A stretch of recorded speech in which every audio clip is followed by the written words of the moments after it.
Hello everyone, I'm Atsuko Sugimoto. I am the other PI and Tuyara. She is a project member and two students will explain our project COPERA. We set 8 areas, 4 in the Arctic and 4 in the taiga regions. At these regions, Task 1 is observation of carbon exchange by taiga and tundra ecosystems. Task 2 is to estimate carbon dioxide emission from the settlements and the people. Task 1 results are carbon uptake by 160 and 68 gram carbon per square meter at taiga and tundra ecosystems. Carbon uptake by taiga will be decreased in the future climate because warming-induced drought will make a stress of trees in eastern Siberia. Vegetation models cannot estimate the reduction of carbon uptake. I will pass this to Yara.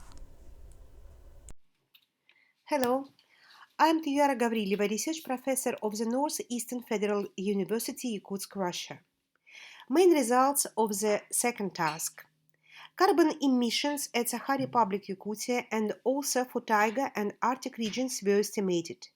You can see that significant differentiation of anthropogenic emission is governed by both climatic and economic factors. Till 2009, due to the implementation of a number of state, municipal, and corporate strategies, the downward trend in carbon emissions was fairly stable. The launch of new industrial projects caused the growth after 2010. In contrast with Russia as a whole, the environmental Kuznets curve hypothesis has not yet been confirmed for Yakutia. This is explained by objective climatic and geographical factors. Carbon tax is proposed based on a public-private partnership model. The environmental management systems by protection of forests around enterprises was proposed too. We had the stakeholder meeting every year. Many officers from Republic of Sakha and Yakutsk City participated. Energy saving is an important problem for local governments, but actually no idea to tell this to the people, and usually no money. They have some project to save money, but not visible for the people. Hi, my name is Kenji Yoshikawa. I'm professor at the University of Alaska Fairbanks. I'm studying and research about permafrost for the COPERA project. So mainly the permafrost research itself, we measure the borehole to measure temperature, to monitoring it. Then at the same time, we are hosting about the summer schools, then understand about the Siberian permafrost, about the college level. At the same time, we are visiting about the villages in Sakha Republic, about 90 schools today to have a monitoring station at the schoolyard. At the same time, most of the Sakha Republic has a ice cellar.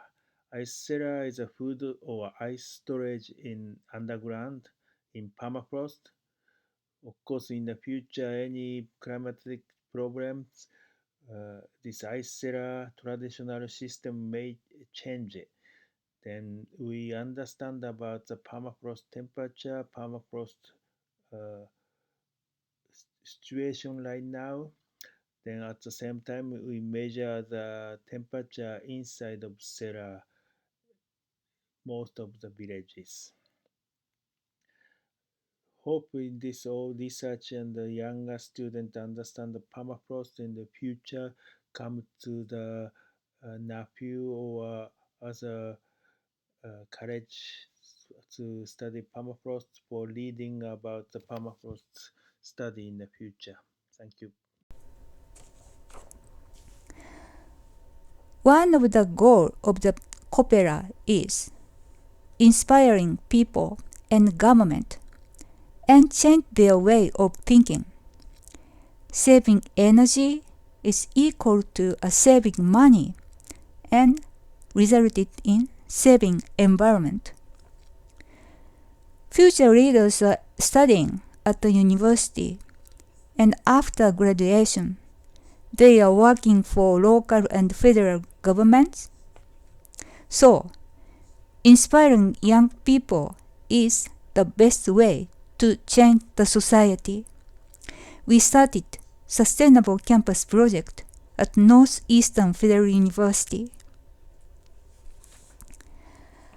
There are 4 fields: management of the university, and education and research, environment, and local community, which is important to run a project in the campus and in the society. My name is Denis Kirillin. I have master's degree in engineering science in NEFU. I think for good implementation of sustainability in campus of NEFU, we need close cooperation of the university with local government as well as with its students, because ideas accumulated in the environment you live will be most useful for future development of the university. I am Sasha, first year of doctoral course student in Hokkaido University. During this project, students from NEFU came to Sapporo in Japan.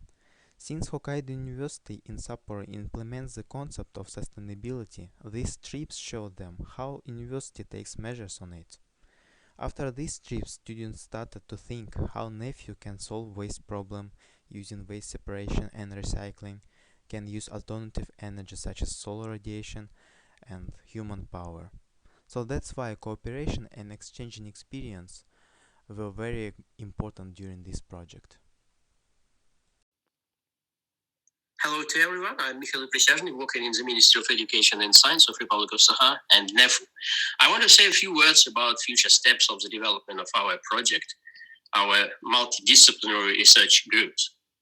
As our PI Sugimoto Sensei already mentioned, we organized stakeholders meetings a few times. In 2019, we are, as a COPERA team, became a very important part of the first Northern Sustainable Forum, which was organized in Yakutsk with a partnership with international non-profit organization Northern Forum. The roundtable participants inside the Northern Forum have made some recommendations. We are in touch with special agencies making the life of settlements, life of people more friendly to the environment. Together with an agency for energy and resource saving, we initiate an updating of the strategy of ongoing environmental education development. Also, we got a support of the education working group of the Northern Forum. So, forward to the new life based on education, which use the scientific results of the COPERA project. Go forward.